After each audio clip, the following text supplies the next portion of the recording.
제가 고등학교를 진학할 때에는 구슬 뽑기 또는 뺑뺑이라고 하는 것을 했습니다.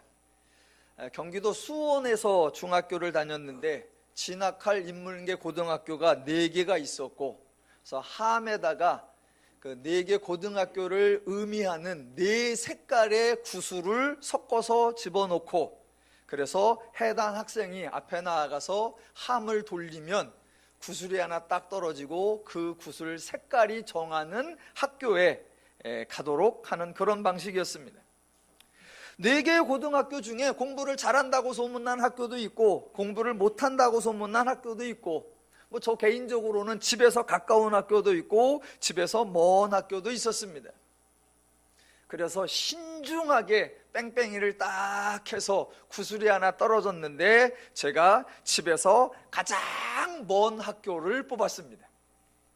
걸어서 10분이면 고등학교가 하나 있는데 거기를 내비두고 자전거 타고 40분을 가야 하는 고등학교로 가게 된 것입니다.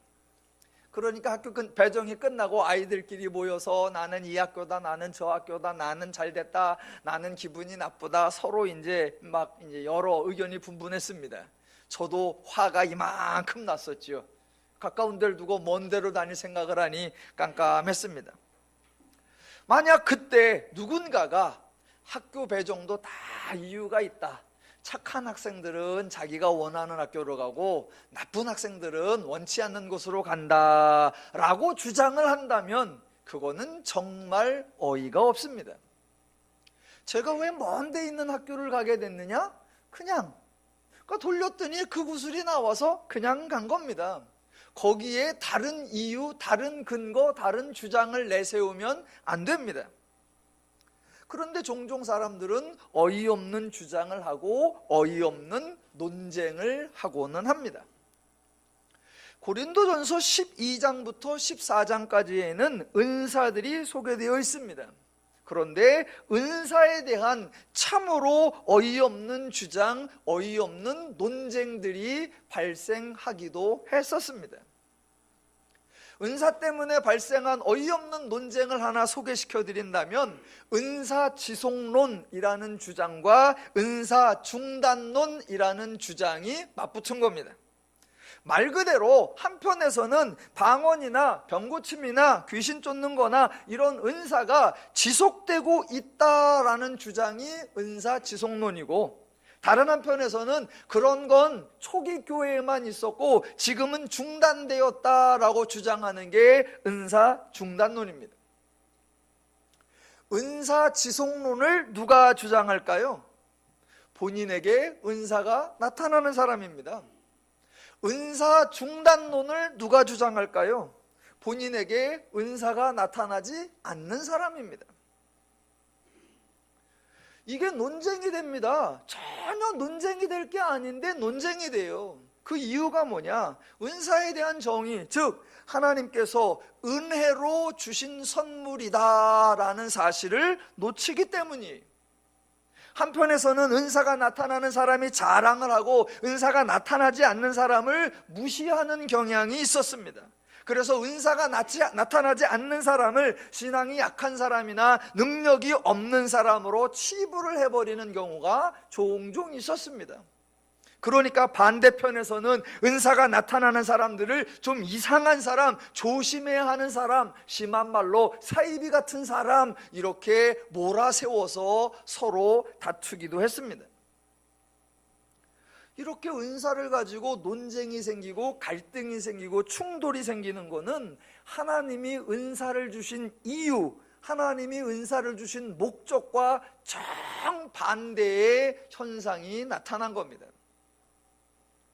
하나님이 은사를 주신 이유가 뭐냐? 12장 7절을 보시면 각 사람에게 성령을 나타내심은 유익하게 하려 하심이라. 그게 은사를 주신 이유예요.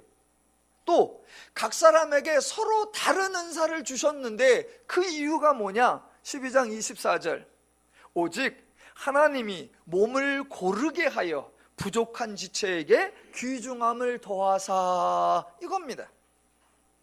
은사를 주시고 하나님이 기대하신 열매가 뭐냐? 그게 25절 몸 가운데서 분쟁이 없고 오직 여러 지체가 서로 같이 돌보게 하셨느니라. 이게 하나님이 은사를 주신 이유고 은사를 주신 목적이에요. 그 은사는 하나님이 은혜로 주신 선물이니까 은사는 자랑이나 교만이 있을 수 없고 은사에는 충돌이나 갈등이 있을 수 없습니다. 혹시 여러분이 에디슨이라고 했던 사람이, 그 유명한 발명가 에디슨이라는 사람이 했던 유명한 말을 기억하실 겁니다. 천재는 1%의 영감과 99%의 노력으로 이루어진다, 이겁니다. 어렸을 적부터 이 말 무지하게 많이 듣고 자랐거든요. 자, 그 말을 들을 때 여러분은 어디에 강조 포인트를 두는 것으로 들으셨습니까? 저는 들을 때마다 천재는 1%의 영광과 99%의 노력, 1%가 중요한 게 아니라 1%가 있을지라도 99%의 수고와 노력과 땀과 열심과 정성이 들어가야 한다. 천재는 태어나는 게 아니라 만들어지는 거다. 수고하자, 열심 내자, 일하자, 99% 노력하자. 저는 그렇게 듣고 성장했었습니다. 그저 어떤 분이 책을 냈는데 그 책 중에 요 얘기가 나오더라고요. 그래서 야사에 의하면 에디슨은 그런 의미로 말한 게 아니래요. 1%의 영광과 99%의 노력 중에 에디슨이 강조하려고 했던 건 1%의 영감이었답니다. 내가 많은 수고를 했다, 내가 많은 노력을 했다, 정말 99%의 열심과 수고를 다 했는데도 1%의 영감이 없었다면 모든 것은 헛것이었을 거다. 그 1%의 영감, 신이 주신 은사고 신이 주신 달란트고 신이 주신 재질이다. 그 신의 은총이 없다면 인간의 99%의 노력은 아무 소용이 없다. 에디슨은 그런 의도를 말했대요. 근데 저를 지도하셨던 초등학교 그 선생님, 중학교 그 선생님, 고등학교 그 선생님 전부 다 99%의 노력, 99%의 수고, 99%의 땀. 사람들은 누군가에게 동기를 부여시키려고 하고 열심을 내려고 하려고 하니까 그렇게 강조를 하죠. 에디슨보다 더하게 우리 기독교인들은 99%의 노력을 다 한 후에도 1%의 은사, 즉 하나님이 주신 은혜의 선물, 하나님이 주신 달란트를 강조하는 사람들입니다. 은혜와 은사에는 자랑이나 교만이 있을 수 없고 갈등과 분쟁이 있을 수 없습니다. 12장에서 은사를 소개한 후에 31절을 보면 너는 더욱 큰 은사를 사모하라. 내가 또한 가장 좋은 길을 너에게 보이리라 라고 얘기하고 13장 전체에서 사랑을 길게 강조하고, 그리고 오늘 본문 14장 1절을 보시면 사랑을 추구하며 신령한 것들을 사모하되 특별히 예언을 하려고 하라, 이렇게 계속해서 사랑을 강조합니다. 이런 구절이 나오면 제일 먼저 여러분은 왜 이런 표현이 나왔을까 궁금하셔야 되고, 그때 대답은 은사를 가지고도 사람이 자랑질을 했고 은사를 가지고도 서로 충돌을 했었구나, 그러니까 은사 다음에 사랑을 강조하는구나 라고 이해하셔야 합니다. 은사가 은혜로 주어진 것인데 예나 지금이나 죄인들이 가장 수용하기 힘든 게 뭐냐? 바로 은혜입니다. 은혜, 받았다, 은혜, 좋다, 이렇게 하면 되지 뭐가 어렵냐? 아니요. 죄인들이 가장 인정하기 힘든 거, 죄인들이 가장 용납하기 힘든 게 바로 은혜입니다. 혹시 속으로 나는 은혜를 인정하는 게 참 쉽다라고 생각하시는 분이 계시다면 그분은 뭔가 치열한 경쟁 속에서 이기기 위하여 수고하고 애쓰고 땀 흘리고 노력하고 그랬던 것이 좀 적었던 분이실 수 있습니다.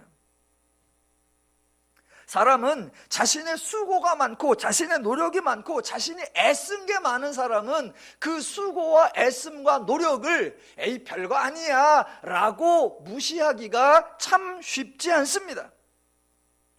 은혜를 인정하면서도 나도 또 노력을 했다라는 것을 드러내고 싶어 하는 게 죄인들의 속성입니다. 어느 정도 이해가 갑니다. 남들 놀 때 일하고, 남들 잘 때 일하고, 남들 쉴 때 일했는데 그 수고와 그 애씀의 가치를 소홀히 하는 거 쉽지 않습니다. 그래서 일하고 수고하고 애쓴 그 죄인들이 자신의 수고보다 하나님의 은혜다라는 사실을 인정하기가 쉽지 않습니다. 제가 은혜를 참 많이 강조하는데 종종 사람들이 은혜를 강조하면 부작용이 난다라고 저를 자꾸 충고해요. 그 부작용이 뭐냐면 은혜를 강조하면 사람들이 열심을 안 낸다, 은혜를 강조하면 노력하지 않아도 되는 것처럼 생각한다라고 저에게 주의를 줍니다. 은혜를 강조하는 건 절대로 노력하지 않아도 되거나 이제는 놀고 먹어라 그런 의미가 아닙니다. 하나님이 왜 은혜를 주셨습니까? 인간이 자격이 없기 때문이고 하나님의 은혜 받을 만한 조건에 합당한 자가 없기 때문이고 뭔가 선한 일을 행할 수 있는 능력이 없기 때문이었습니다. 그렇다면 조건에 합당하지 않은 자가 은혜를 받았고 자격이 없는 자가 은혜를 받았고 행할 수 있는 능력이 없는 자가 은혜를 받았다면 그렇게 은혜를 받은 후에 해야 할 일이 무엇입니까? 바로 열심히 받은 그 은혜를 활용하는 것, 부지런히 받은 은사를 실천하는 것, 성실하게 받은 은사를 가지고 수고하며 노력하며 사는 겁니다. 은사는 상이 아니고 은사를 받은 결과는 놀고 먹는 것이 아니라 본문에 아까 읽은 대로 서로 돌보며 서로 위해주고 서로 덕을 세우고 서로 위해주는 겁니다. 그래서 바울이 은사를 말한 후에 사랑을 강조한 것입니다. 지난주 말씀드린 것처럼 기독교에서는 하나님을 아는 것이 사랑이라고 선언하고 하나님이 인간에게 행하시는 것처럼 행동하는 것을 사랑하는 것이라고 선언합니다. 그래서 사랑은 기독교인만 가능하고 사랑은 성도만 가능한 겁니다. 좀 우스운 얘기로 일반 대중가요 중에 그 제목이 기독교의 주제가로 정할 수 있는 그런 게 하나 있어요. 어떻게 알고 그런 제목을 썼는지 정말 좋은 제목이 있어요. 태진아 씨가 부른 사랑은 아무나 하나. 사랑은 아무나 하나. 아무나 못해요. 누가 한다? 하나님을 아는 자가, 하나님의 마음을 가진 자, 하나님의 심정을 가진 자, 하나님의 은혜를 받은 자, 그런 자가 사랑을 하는 겁니다. 성경을 읽지 않고 성경을 배우지 않으면, 하나님을 알지 못하면 사랑은 가능하지 않고, 사랑이 없으면 심지어 하나님이 주신 은사들조차도 유익하게 활용되지 못하고 도리어 갈등과 분쟁의 요소가 되어버립니다.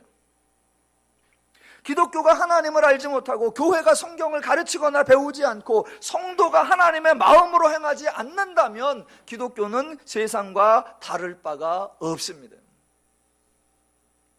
하나님이 은혜를 주신 이유, 하나님이 은사를 주신 이유가 뭐다? 성도가 행복하도록.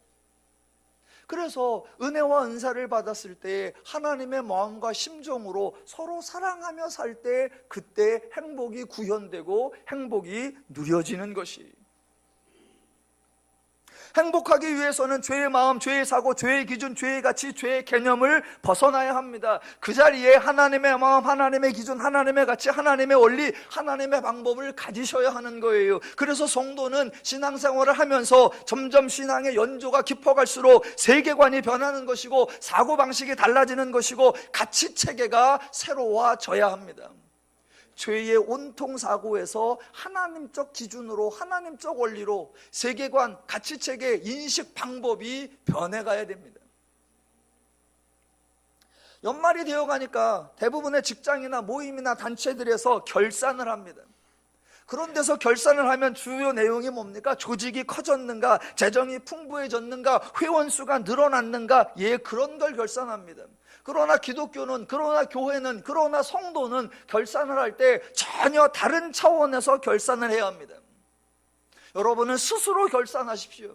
한 해가 마무리되면서 내가 세계관이 달라졌는가? 내 사고방식이 성경적으로 성숙해졌는가? 내 가치체계가 기독교적으로 성장했는가? 물어보시고 여러분 스스로 대답하셔야 됩니다. 아, 내가 한 해 동안 성경 공부 배우고 내가 한 해 동안 설교를 들어서 참 내 사고가 많이 달라졌구나. 내 기준이 많이 새로워졌구나. 내가 참 성경 쪽으로 가까이 갔구나. 그런 대답, 그런 결산이 이루어지기를 주님의 이름으로 축원합니다. 예. 자, 14장에서 여러 은사들 중에 특별히 방언에 대해서 길게 언급을 합니다. 자, 2절을 보겠습니다. 방언을 말하는 자는 사람에게 하지 아니하고 하나님께 하나니 이는 알아듣는 자가 없고 영으로 비밀을 말함이라 입니다. 저는 이 14장 2절이 성경에서 방언을 말하는 자에 대한 가장 단순하고 가장 정확한 설명이라고 생각을 합니다. 방언을 말하는 사람이나 방언을 듣는 사람이나 방언을 찬성하는 사람이나 방언을 반대하는 사람이나 여하튼 방언에 대해 언급하는 모든 사람이 기억해야 할 구절입니다. 이 구절이 모든 대답을 다 해주고 있고 오늘 설교 내용을 모두 다 포함하고 있으니까 제가 다시 한번 읽겠습니다. 2절, 방언을 말하는 자는 사람에게 하지 아니하고 하나님께 하나니입니다. 사람들은 방언에 대해 오랜 기간 동안 쓸데없는 논쟁을 해왔고 지금도 다른 곳에서는 벌어지고 있습니다. 그 방언에 대한 논쟁이 예를 들면 이런 겁니다. 누가 방언을 하는가? 방언 못하는 사람을 성도라고 할 수 있는가? 성령을 받았다면 반드시 방언을 해야 하는가? 안 해도 되는가? 또 방언은 사람들이 쓰는 말, 즉 언어인가 아니면 이런저런 마구 쏟아지는 말인가? 이런 거 갖고 논쟁을 했어요. 자, 잘 생각해 보시면 방언을 가지고 토론을 하고 논쟁한 모든 초점이 어디에게 맞추어져 있느냐? 방언을 말하는 자, 거기에게 맞추어져 있었습니다. 그런데 오늘 2절 성경을 보시면 초점이 다릅니다. 방언을 말하는 자에게 초점이 맞추어진 것이 아니라 방언을 누구에게 하는가, 즉 방언의 대상에게 맞추어져 있습니다. 질문합니다. 방언을 말하는 자는 누구에게 말합니까? 2절, 사람에게 하지 아니하고 하나님께 하나니입니다. 이것만 기억하시면 방언에 대한 모든 문제가 아주 자연스럽게 해결됩니다. 방언 누구에게 말하느냐? 하나님께 한다입니다. 그러니까 저와 여러분은 방언에 대해 전혀 신경 쓰실 일이 없고 전혀 걱정하실 일이 없습니다. 왜? 방언은 누구에게 한다? 하나님께. 그럼 누가 들으신다? 하나님이. 방언에 대한 모든 문제 누가 해결하신다? 하나님이. 예, 방언은 하나님께 하는 거니까 하나님이 알아서 하게 두십시오. 그런데 모든 어이없는 문제가 어디서 발생하느냐? 방언을 하나님께 말하지 아니하고 사람에게 말하는 것, 거기서부터 방언에 대한 문제가 발생합니다. 혹시 방언을 말하는 분들에게 제가 부탁을 드립니다. 방언을 말하실 때에는 저에게 하지 마시고 또 다른 사람에게도 하지 마시고 꼭 하나님께 하시기 바랍니다. 괜히 저한테 와서 왜 저는 방언을 못하느냐고 묻지도 마시고 본인이 하는 방언을 알아는 들으시냐고 궁금해하지도 마시고 본인이 언제부터 방언을 했는지 저에게 설명하려고도 하지도 마시고 본인의 방언을 한 번만 들어봐 달라고 부탁도 하지 마시기 바랍니다. 방언을 말하시는 분은 오직 누구에게? 하나님께만 하십시오. 혹시 방언을 들으시는 분들이 있으시다면 부탁을 드립니다. 누가 본인에게 방언으로 말하면 신경 끄십시오. 뭐라고 하는지 궁금해하지도 마십시오. 방언은 하나님께 하나니입니다. 자, 이미 정답이 다 나왔지만 성경에 기록되어 있으니까 하나 더 확인해 보겠습니다. 방언은 누구에게 하느냐? 하나님께. 두 번째, 방언을 사람이 알아들을 수 있을까? 정답 2절에 나와 있습니다. 방언을 말하는 자는 사람에게 하지 아니하고 하나님께 하나니 이는 알아듣는 자가 없고입니다. 방언을 왜 사람에게 하지 않습니까? 예, 알아듣는 사람이 없기 때문입니다. 방언을 왜 하나님께 합니까? 하나님은 알아들으시기 때문입니다. 너무나 당연한 이 사실을 사람들이 놓치기 때문에 방언 때문에 엉뚱한 문제들이 발생합니다. 그래서 바울도 이 이야기를 수차례 유사한 패턴으로 반복합니다. 6절 보십시오. 그런즉 형제들아 내가 너희에게 나아가서 방언으로 말하고 계시나 지식이나 예언이나 가르치는 것으로 말하지 아니하면 너희에게 무엇이 유익하리요? 예, 특별한 설명이 필요 없습니다. 방언, 즉 알아듣지 못하는 말로 말하면 아무 유익이 없죠. 예, 당연해요. 자, 그 다음에 9절.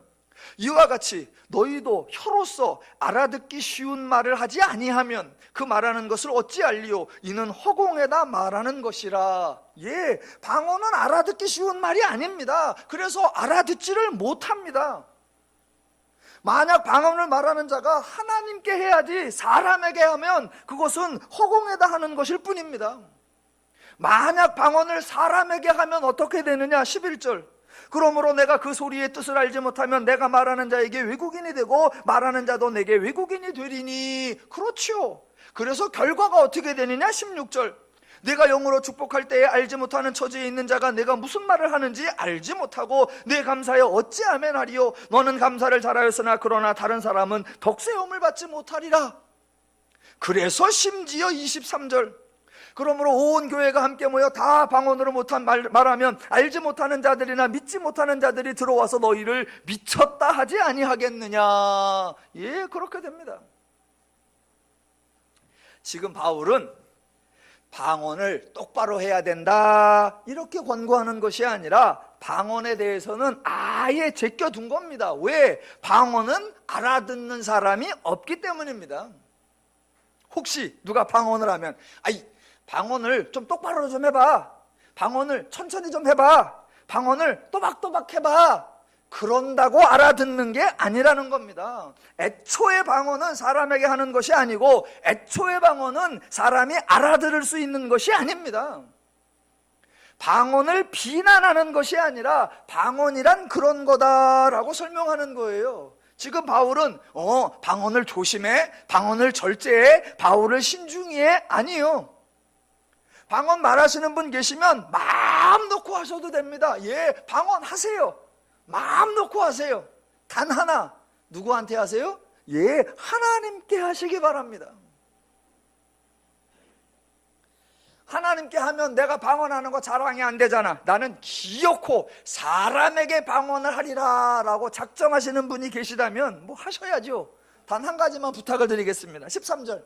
그러면 방언을 말하는 자는 통역하기를 기도할지니입니다. 예, 혹시 사람에게 방언을 하시고 싶으시면 통역을 해주시거나 아니면 통역사를 데려오시거나, 그것도 안 되면 구글 번역기라도 좀 돌려주십시오. 방언을 말했는데 우리가 못 알아들었다, 그건 절대로 못 알아들은 사람들의 잘못이 아닙니다. 방언은 사람에게 하는 것이 아니기 때문에 듣는 사람에게 아무 유익이 없고 듣는 사람에게 덕을 세우지도 못하는 거예요. 그래서 4절, 방언을 말하는 자는 자기의 덕을 세우고, 5절, 나는 너희가 다 방언 말하기를 원하나 특별히 예언하기를 원하노라. 만일 방언을 말하는 자가 통역하여 교회의 덕을 세우지 아니하면 예언하는 자만 못하느니라. 또 19절, 그러나 교회에서 내가 남을 가르치기 위하여 깨달은 마음으로 5마디 말을 하는 것이 1만마디 방언으로 하는 것보다 나으니라. 예, 당연하죠. 못 알아듣는데 어떻게 덕을 세우고, 못 알아듣는데 어떻게 유익이 되고, 못 알아듣는데 무슨 소용이 있겠습니까? 또 제가 이렇게 말하면 저 사람은 방언을 싫어하나? 방언을 반대하나? 그러실까봐, 방언에 대해 부정적인가? 여기실까봐 제가 다시 한번 정리를 해드리겠습니다. 방언은 하나님이 주신 은사입니다. 방언 받으신 분들 축하드립니다. 또 방언의 은사를 받으신 분은 마음 놓고 방언을 하시기 바랍니다. 단 한 가지, 하나님에게 하시기 바랍니다. 또 방언은 아무 유익이 없느냐? 아니요, 있습니다. 방언은 누구에게? 자기에게 덕을 세우나니, 예, 자기에게 유익이 있습니다. 그래서 방언 할 수 있는 분은 자유롭게 마음껏 하시기 바랍니다. 방언에 대한 저의 결론은 바울의 말을 인용해서 하겠습니다. 5절, 나는 너희가 다 방언 말하기를 원하나 입니다. 방언에 대해서는 제가 예전에도 말씀을 드린 것 같은데, 저는 방언을 못합니다. 갑자기 저를 불쌍하게 여기지 마십시오. 초등학교 때, 지금 한 5학년인가 6학년 때로 기억되는데, 저는 이제 뭐 초등학교 때는 매일 교회 가서 살았죠. 뭐 집이 교회고 교회가 집이고, 그래서 이제 친구 하나하고 6학년 때인가 같이 늘 교회에서 지내는 친구였는데, 평상시 객관적으로 봐도 걔보단 제가 조금 더 착했어요. 그 친구보다 제가 조금 더 신실했고, 그랬는데 여하튼 둘이 교회에서 그렇게 붙어서 사는데, 어느 날 여자 권사님이 오셔서 3일간 부흥 집회를 하셨어요. 그래갖고 그때도 또 둘이서 맨 앞에 앉아갖고 뭐 찬송하고 기도하고 막 하는데, 그날 밤에 갑자기 방언이 딱 터지는데 옆에 애가 터지는 거예요. 그날 제가 얼마나 성질이 났는지 모릅니다. 아니, 하나님도 어떻게 일처리를 이렇게 하시나? 평상시 내가 더 착하고 내가 교회도 열심히 나오고 내가 더 지혜로웠는데 은사를 주셔도 순서가 있지, 어떻게 얘를 먼저 주시나? 그때부터 방언을 받기 위한 다양한 노력, 각고의 수고가 진행됩니다. 그런데 기어코 방언이 안 돼요. 그렇게 청년도 지나가고, 그렇게 전도사 시절도 지나가고, 그렇게 부목사 시절도 지나가는데 안 돼요.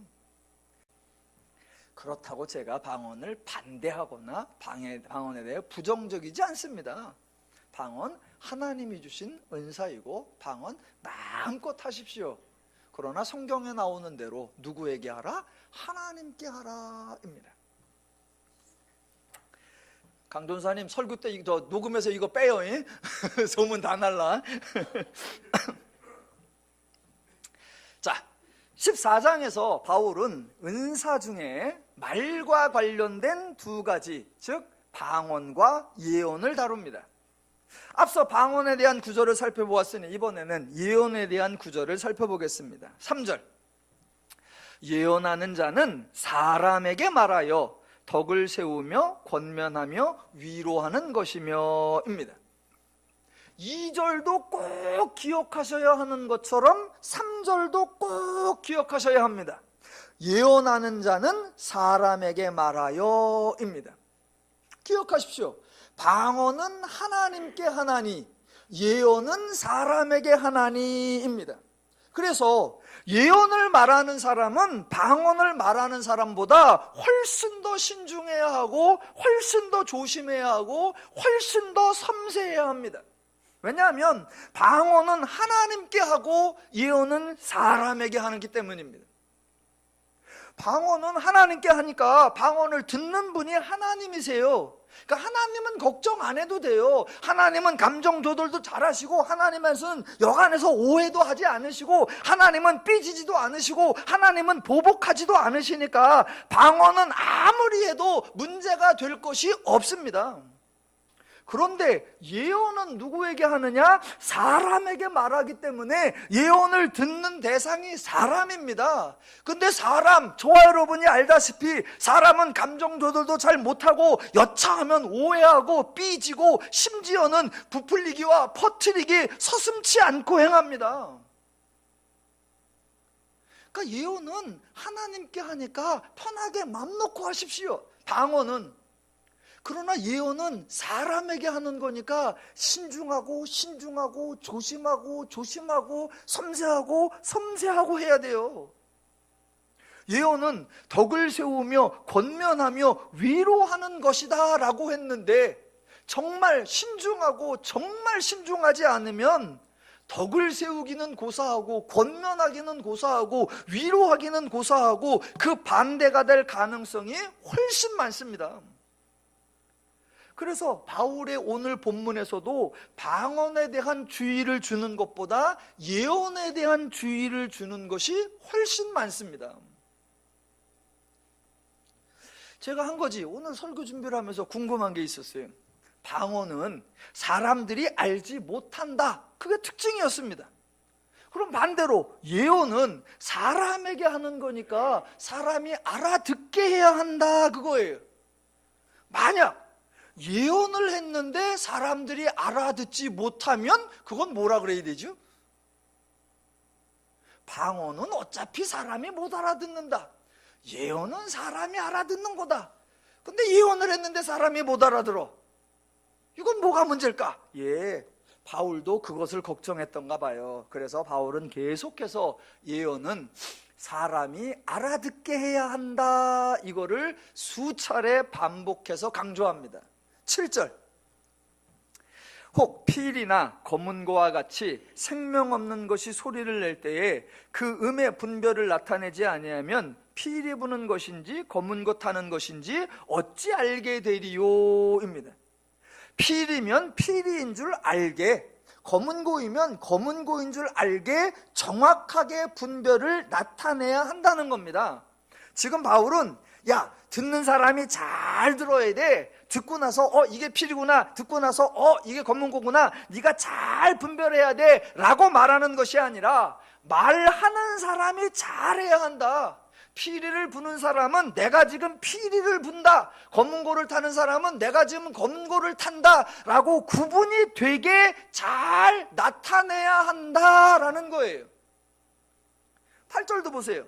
만일 나팔이 분명하지 못한 소리를 내면 누가 전투를 하리요입니다. 여러 소리가 있는데 네가 귀담아 들어, 잘 들어서 이게 무슨 신호인가 네가 잘 알아차려야 돼 라고 듣는 사람 얘기를 하는 것이 아니라 나팔 부는 사람이 정확하게 불어야 한다라는 거예요. 그래서 9절, 이와 같이 너희도 혀로서 알아듣기 쉬운 말을 하지 아니하면 그 말하는 것을 어찌 알리요? 이는 허공에다 말하는 것이라. 또 10절과 11절, 이와 같이 세상의 소리의 종류가 많으나 뜻없는 소리는 없나니 그러므로 내가 그 소리의 뜻을 알지 못하면 내가 말하는 자에게 외국인이 되고 말하는 자도 내게 외국인이 되리니 입니다. 방언을 말하시는 분은 이런 거 신경 안 써도 돼요. 왜? 방언은 하나님께 하는 거니까. 그런데 예언은 사람에게 하는 거니까 사람이 알아듣게 해야 합니다. 그래서 바울이 12절을 얘기해요. 그러므로 너희도 영적인 것을 사모하는 자인즉 교회의 덕을 세우기 위하여 그것이 풍성하기를 구하라 입니다. 그렇게 신중하고 조심하고 그래서 덕을 세우는 역할까지 가야 돼요.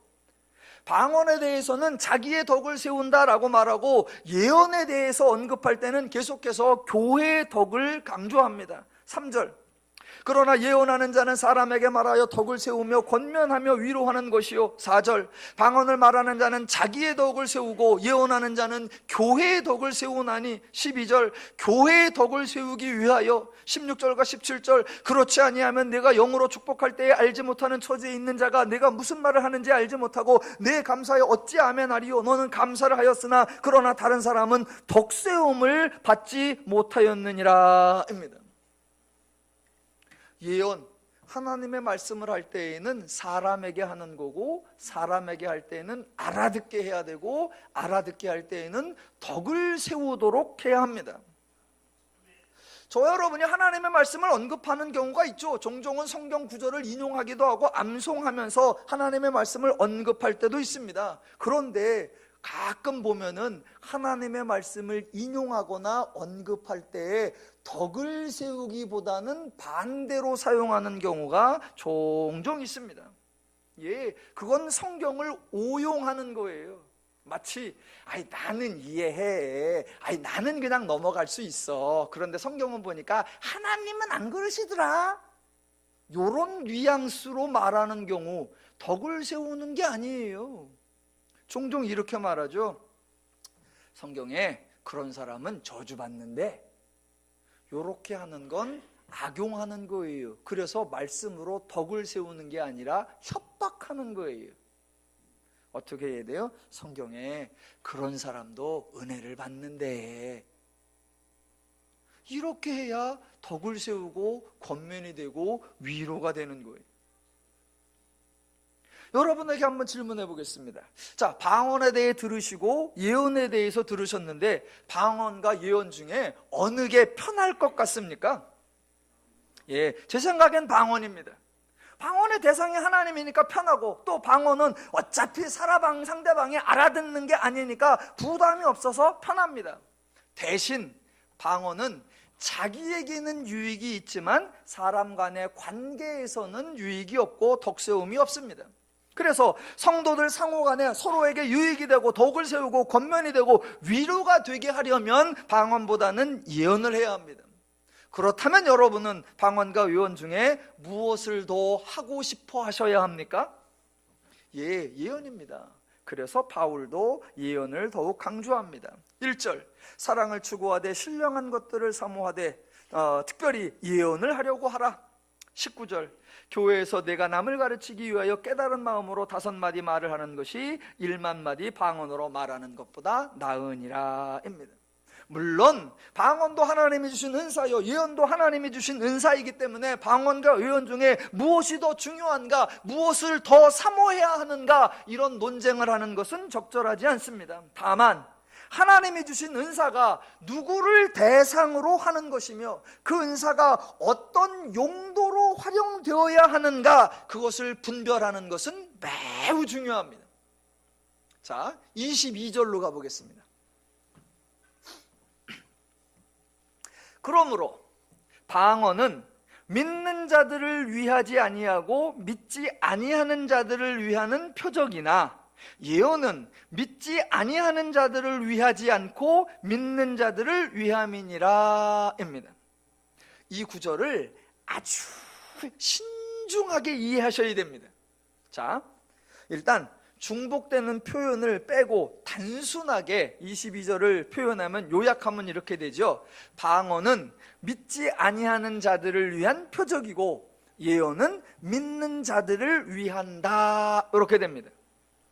제가 신중해야 한다고 하는 이유는 뭐냐면, 혹시 지금 22절을 읽는 순간에 어떤 분은 이런 결론을 내렸을 수도 있습니다. 예를 들면, 방언은 믿지 아니하는 자들을 위한 표적이니까 방언은 믿지 아니하는 사람들 앞에서 하면 좋구나 라고 결론을 내리시면 안 된다는 겁니다. 아유, 저 사람이 안 믿는데 그 앞에 가서 방언을 쫙 해주면 우와 신기하네, 우와 저거 신이 주신 건가 봐 라고 그가 감동하고 놀래서 뭔가 효과가 나지 않을까? 그런 생각을 하지 마시라는 겁니다. 그런 생각을.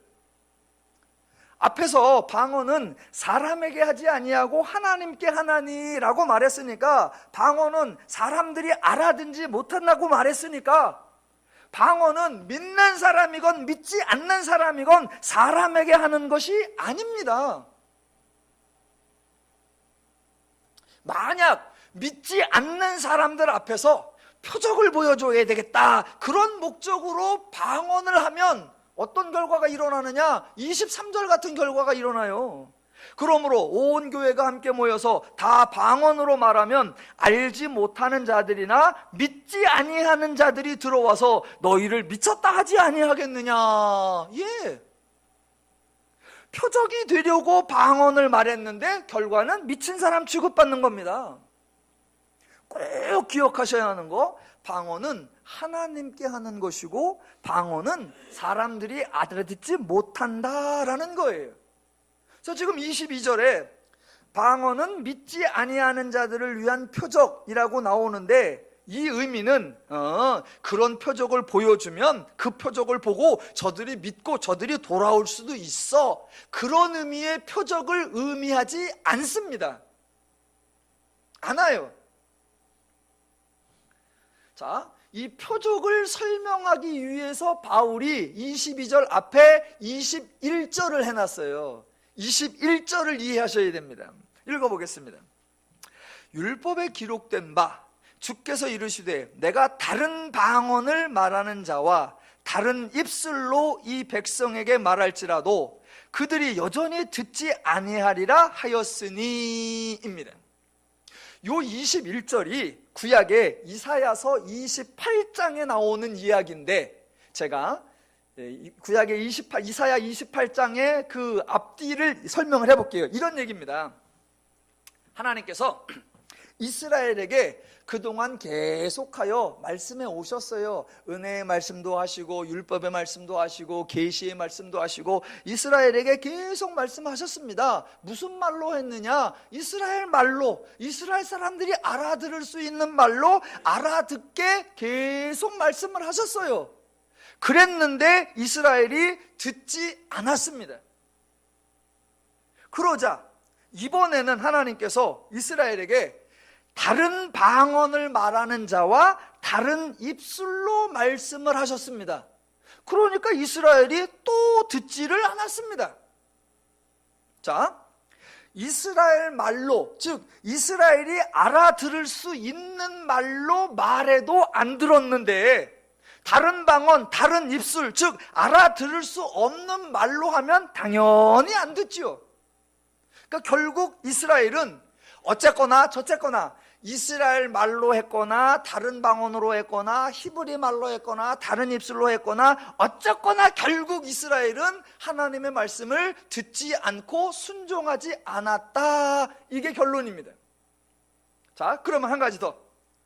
여러분은 그럼 질문하시고 답을 하셔야 됩니다. 아니, 이스라엘은 왜 하나님 말씀을 듣지 않았을까?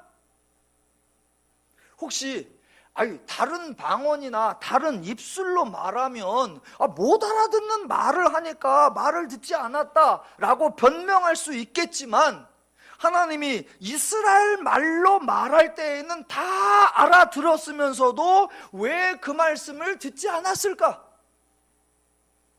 여러분도 그게 궁금하셨죠? 그게 궁금하셔야 지금 얘기가 됩니다. 다른 방언, 다른 입술로 말하면 그건 못 알아듣는 말이니까 안 듣죠. 반대로 알아들을 수 있는 말을 할 때는 알아들었으니까 듣고 순종을 해야 되는데, 그래도 다 알아들어 놓고 듣지 않았어요. 그 이유가 뭐냐? 하나님의 말씀을 듣긴 들었는데 그 말씀이 납득이 되지 않았기 때문입니다. 왜? 이스라엘 사람들은 죄의 기준과 죄의 원리와 죄의 가치와 죄의 방식과 죄의 수단, 온통 죄적으로 사고를 하고 있는데, 거기에 하나님께서 이스라엘 말로 알아듣는 말인데 그 내용이 뭐냐? 하나님의 원리, 하나님의 기준, 하나님의 가치, 하나님의 방식을 얘기하니까 죄인들이 도무지 그 하나님에 대하여 이해가 되지 않고 납득이 되지 않고 수용이 되지 않은 겁니다. 말은 알아들었는데 내용은 알아듣지 못했어요. 그래서 이스라엘이 어려울 때에 하나님의 기적 같은 은혜가 오면 너무나 좋아하면서도 정작 하나님의 말씀은 순종하지 않고 따르지 않았습니다. 왜? 은혜가 와서 문제가 해결된 거는 정말 좋고 고맙지만 하나님의 말씀 가능성이 없어 보이고 하나님의 말씀 현실성이 없어 보이니까 안 들은 거예요. 자, 보세요. 그래서 이스라엘은 알아듣는 말, 즉 같은 히브리 말, 알아듣는 언어로 말을 하거나 또는 다른 방언, 다른 입술, 알아듣지 못하는 말로 하거나 결국 다 못 알아들었습니다. 그래서 야 이스라엘아, 너희는 되게 못 알아듣는구나 라고 얘기해 버리면 이스라엘이 수치를 당하니까 하나님께서 너희가 다른 방언, 다른 입술로 말해서 못 알아들었구나 라고 말을 해주신 거예요. 그러니까 다른 방언, 다른 입술은 알아듣지 못한 것의 표적, 알아듣지 못한 것의 상징입니다. 자, 한 번 더 마무리. 지금 바울이 22절에서 방언은 믿지 아니하는 자들을 위하는 표적이니 라고 했는데, 이 표현은 방언을 보여주면 믿지 아니하는 자들이 방언의 표적을 보고 믿는다, 그런 의미가 아니라 정반대로 믿지 아니하는 자들에게는 하나님의 말씀이 마치 방언처럼 들려. 믿지 아니하는 자들에게는 하나님의 말씀이 애초에 알아듣지 못하는 말과 같아. 그런 의미야. 그걸 표적, 그걸 상징이라고 하는 거예요. 그러니까 믿지 아니하는 자들 앞에서는 방언을 말하면 된다, 안 된다? 안 돼요. 말로 해도, 말로 복음을 설명해도 알아듣기가 힘든데 거기다가 방언으로 말하면 애초에 알아들을 수가 없죠. 그러니까 믿지 아니하는 자들에게 방언이 표적이 된다, 이 말은 안 믿는 사람에게는 들리는 말, 안 들리는 말, 무슨 말로 해도 못 알아듣는다. 즉 안 믿는 사람에게는 하나님의 말이 다 뭐처럼 들린다? 방언처럼 들린다. 그러니까 방언은 이 사람이 못 알아듣는다, 그 말의 상징이다, 그 말의 표적이다, 그런 의미다, 그런 뜻이에요. 제가 납득이 되게 설명이 드렸죠. 네. 그게 표적이야. 그래서 방언을 보면 어머, 사람들이 안 하는 건데 신기한 거네. 와, 신기하니까 하나님이 나타났나 보다, 믿어야 되겠다. 그런 식의 표적이라는 게 아니라, 표적인 게 아니라 안 믿는 자에게는 아무리 설명해도 그게 마치 방언 같아. 다 딴소리 같고, 그게 엉뚱한 소리 같고, 그게 말도 안 되는 소리 같고, 그게 헛소리 같아. 방언은 믿지 않는 자들에게 안 들린다, 이해 못한다, 그런 상징이야. 그게 22절 표현이에요. 22절 표현. 혹시 설교를 들으시면서 나는 방언에 관심이 없는데 내가 이 설교를 듣고 있어야 되나, 그런 마음이 드시는 분들 계실 겁니다. 대신 매주 설교를 듣고 싶은 것만 들으실 수는 없잖아요. 저도 매주 설교를 제가 하고 싶은 것만 할 수 있는 것도 아니고요. 성경에 하나님이 꼭 필요하고 꼭 알아야 되는 걸 기록해 놓으셨으니까 저 여러분이 들어 놓으시면 됩니다. 지금 필요도 없는데, 아니요, 언젠가 필요가 있을 거예요. 들어 놓으시면 그때 유용할 겁니다. 자, 바울의 결론이 24절 25절입니다 그러나 다 예언을 하면 믿지 아니하는 자들이나 알지 못하는 자들이 들어와서 모든 사람에게 책망을 들으며 모든 사람에게 판단을 받고 그 마음에 숨은 일들이 드러나게 되므로 엎드려 하나님께 경배하며 하나님이 참으로 너희 가운데 계시다 전파하리라 입니다. 자, 24, 25절에서 딱 세 가지만 말씀을 드리고 말씀을 마치겠습니다. 첫 번째, 예언은 누구에게 한다? 사람에게 하는 것이다. 그래서 믿지 아니하는 자들이나 알지 못하는 자들에게 말하는 거예요. 자, 둘째, 예언은 알아듣게 하는 것이다 예요.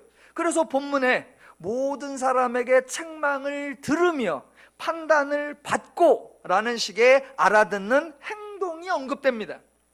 여기 나오는 책망을 들으며, 이것은 꾸중이나 질책을 받는다는 의미가 아니라 드러나다, 노출되다, 빛으로 가져오다, 시정하다.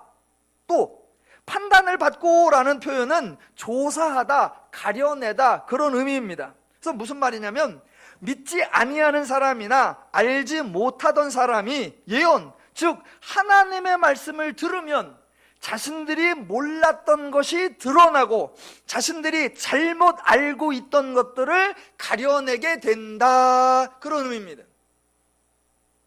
그것을 25절에 뭐라고 표현했느냐? 그 마음에 숨은 일들이 드러나게 되므로 라고 표현한 거예요. 그렇게 예언을 하게 되면 세 번째, 예언의 반응이 나옵니다. 즉 죄인의 어리석음, 죄인의 무지, 죄인의 한계가 드러나고 반대로 죄인들을 향한 하나님의 사랑, 하나님의 은혜, 하나님의 긍휼이 드러날 때의 반응, 25절 마지막, 엎드려 하나님께 경배하며 하나님이 참으로 너희 가운데 계시다 전파하리라, 이게 이루어지는 겁니다. 하나님의 말씀, 진리의 말씀을 전해주면 그 마음에 숨은 일들, 즉 죄의 사고방식이 드러나게 돼 있는 거예요. 하나님의 기준과 죄의 기준이 다르고, 하나님의 원리와 죄의 원리가 다르고, 하나님의 가치와 죄의 가치가 다르고, 하나님의 개념과 죄의 개념이 달라요.